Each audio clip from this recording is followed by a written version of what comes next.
रजोगुण आहे, शांत बसवतच नाही. आणि काही असे शांत असतात इकडे तिकडे पाहत नाहीत. आपल्याला वाटतं सत्वगुण येत नाही, ध्यान लागलंय, नाही, ते जड आहेत. मुंडका हलवायचं तरी एकाने असं फिरवावं, असं, मग दुसऱ्याने असं लोटावं, मग असं पाहतात. ते जड आहेत. नाही तर म्हणतात समाधी लागली. बुद्धीत तर ऐकताच येत नाही. आपल्याला वाटतं बहुतेक फार पार गेलेले आहेत. आपण 4 शब्द बोलले, काय म्हणले, पुन्हा बोला. कधी कधी माझे फास्ट प्रवचन असतात ना, ते ग्रास्पिंगच होत नाही. कारण मी असं रटाळ मढाळ असं काही बोलत नाही, फास्ट असतात. ते म्हणतात वरूनच गेलो. तुम्ही जरा हळू बोलत चला जरा, कारण ग्रास्पिंगच होत नाही. जडबुद्धी होतच नाही. आणि यांनी पाहीपर्यंत निघून जातं. काही काही लोक पिक्चर पाहतात, 2-4 सीन निघून जातात. पाहत असतानाही लक्षात येत नाही कोणता गेला सीन. मग आपण सांगायचं हा सीन होता. आणि काही काही असे असतात की एखादा विनोद झाला तरी दुसरे हसतात, मग हे करतात, मग विचारतात कशाचा विनोद होता. मग आपण पुन्हा रिपीट करायचं, अच्छा अच्छा असा होता का. डोक्यातच घुसत नाही. नाही तर म्हणतात सविकल्प समाधीमध्ये असतील त्यावेळेस. तसं नसतं. कर्मपराधीनपणे निपजत असे प्रकृती गुणे.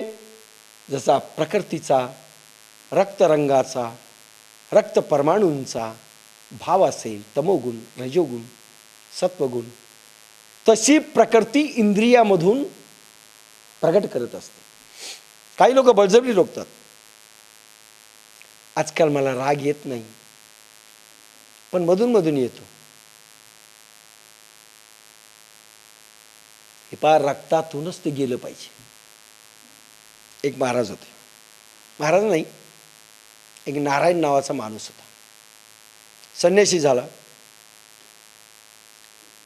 नाटक साधलं, जटा दाढी. एक लांब एका गावात गेला आणि तिथे झाडाखाली बसला. लोक सगळे झाले ना भक्त. त्या गावाचा त्याचाच मित्र एक तिथे गेला. म्हणलं आपला नार्या दिसायला हा, तर तोही म्हणला साला हे पोल उघडी करील आता आपली. पण तो अगदी ध्यानस्थ असल्यासारखा गेला. हा पाया पडला, महाराज मी फलाण्या गावाहून आलो. त्याला वाटलं आता ओळख तरी देईल हसत. तो काहीच ओळखायला तयार नाही. तुम्ही कुठल्या गावचे महाराज. तो काही बोलला नाही. तुमचं नाव म्हणे अडभंगनाथ. बरोबर. शेवटी म्हणलं महाराज तुमचं नाव काय. म्हणले अडभंगनाथ. पुन्हा तुमचं नाव काय. त्याला माहीत होतं अडभंगनाथ. सगळे लोकही हसायला लागले. नाही खरंच सांगा महाराज तुमचं नाव काय. आला त्याला राग. दाखवू का म्हणले तुला माझा काय नाव आहे. बुटगीट काढला, काय चप्पल होती त्याच्या मागे लागला पळायला. हा पुढे. राग आला ना. मूळ स्वभाव अंतरीचे धावे स्वभावे बाहेरी. अरे मूळ स्वभाव येतोच बाहेर. दाखवू का तुला मला राग येत नाही. अरे काही बाया किती खर्च बसतात. आजकाल मी की नाही बोलणं सोडून दिलं म्हणतात. समजायचं तिचा राग ठुसून भरलाय. काय काय सासू अशा बोलतात ना, आजकाल मी सुनेला बोलत नाही, बोलणं सोडून दिलं. मरा काही करा. म्हणजे खरंच सोडलंय का. ते ठुसून राग भरलेला आहे. आणि एकदा अशी काही गोष्ट येते की नाही ठसकन बाहेर येते. अरे स्वभाव आत दडलेला आहे. फसकन एक निमित्त लागतं, बाहेर स्फोट होतो. अंतरीचे धावे स्वभावे बाहेर.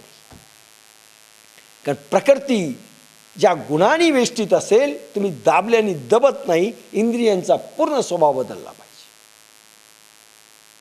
आणि जोपर्यंत बदलल्या जात नाही तोपर्यंत तुम्ही प्रकृतीच्या अधीन आहात. आणि गुणांच्या अधीन, प्रकृतीपेक्षाही गुणांच्या सत्व, रज आणि तम तिन्ही गुणांच्या अधीन आहात. मग अभ्यास करायचा असेल सत्वगुणीच झालं पाहिजे. कॉन्सन्ट्रेशन करायचं असेल सत्वगुणी झालं पाहिजे. रक्तातनं रज आणि तम गेलं पाहिजे. मग प्रयोग पूर्ण करा. मग देहशुद्धी असेल, चर्वणतर्पण असेल, टब्बात असेल, स्टीम बाथ असेल, योग साधना असेल, परफेक्ट करा. सत्वगुण झाल्यानंतर कॉन्सन्ट्रेशन एका क्षणात लागतं. म्हणून चर्वणतर्पण. मग साधना आमची जमत नाही, नाही जमणार. कशी जमेल? का जमावी? रजोगुणी साधना जमेल, तमोगुणी साधना जमेल, शक्य नाही. कर्मयोग जमू शकेल थोडा बहुत, पुढच्या साधना नाही जमू शकत. राजर्षी योगात तर बिलकुल पात्र नाही, बिलकुल नाही. हे ठासून आज जे भरलंय ना, बिलकुल पात्र नाही. कर्म पराधीनपणे, म्हणून पराधीन कर्म कोणाच्या हातात आहे? प्रकृतीच्या. आणि प्रकृती कोणाच्या हातात आहे? सत्व रज तम 3 गुणांच्या. आणि मूळ प्रकृतीच जर तशी असेल आणि तुमचा देह त्याच्याने भरलेला असेल, बनलेला असेल, तर तुमच्यामध्ये कोणता गुण जास्त आहे तसे कर्म तुमचे उत्पन्न होणार. कर्म पराधीनपणे निपजत असे प्रकृती गुणे. एखाद्या महाराजाला सांगा चर्वणतर्पण करा, ते भसभस खातो. डायबिटीसचे महाराज कधीच ऐकणार नाही, बीपीचे महाराज कधीच ऐकणार नाही, कोलेस्ट्रॉल वाढलेले लोक कधीच ऐकणार नाही, ते खातच सुटणार. काय करावं? भक्तांनी फार आग्रह केला. आपल्याकडे काही बाया आहेत, काही साधक आहेत. काय करावं? म्हणली शपथ आहे तुला, मग तुम्ही एक शपथ घाला, तुला तुझी शपथ, तुझ्या नवऱ्याची शपथ, चर्वणतर्पण सोडू नको. ऐकते का? पहा बरं. अरे स्वभाव खायचा आहे, नाटकं करतात. कारण प्रकृतीचे डिमांड अँड सप्लाय तसे प्रयोगच केले नाही. शपथ म्हणली, खाऊन टाकली. पण तिने शपथ खाऊ द्या, बरं मरून जाय, तुला माझी शपथ आहे. मरते काही? जे पाहिजे ते घ्यायचं, खरं नाही. दे कर्म पराधीनपणे निपजत असे प्रकृती गुणे. एरी धरी मोकळी अंतःकरणे वाईजे वाया. कर्म हे पराधीनपणे ते शरीरातील मायेच्या रजादी गुणानुसार उत्पन्न होत असते. कर्म गुणांचे स्वाधीन व गुण मायेच्या अधीन. कर्म गुणांचे स्वाधीन आहेत आणि गुण मायेच्या अधीन आहेत व माया विषयाभूमक असते. म्हणून एखाद्याने विचार केला की मी कर्म करीन किंवा कर्म करणे सोडीन, असे मानवी मनबुद्धी अहंकाराने ठरविणे व्यर्थ आहे. कोणी म्हणलं मी सोडलं, हेही खोटं. कोणी म्हणलं मी धरलं, हेही खोटं. कारण जोपर्यंत त्रिगुण तुमच्यामध्ये कमी अधिक प्रमाणात वसलेली आहेत, त्याप्रमाणे इंद्रिय तशी कर्म उत्पन्न होणार. इंद्रिय स्वभाव सोडणार नाहीत आणि तुम्हाला खावंसं वाटणार.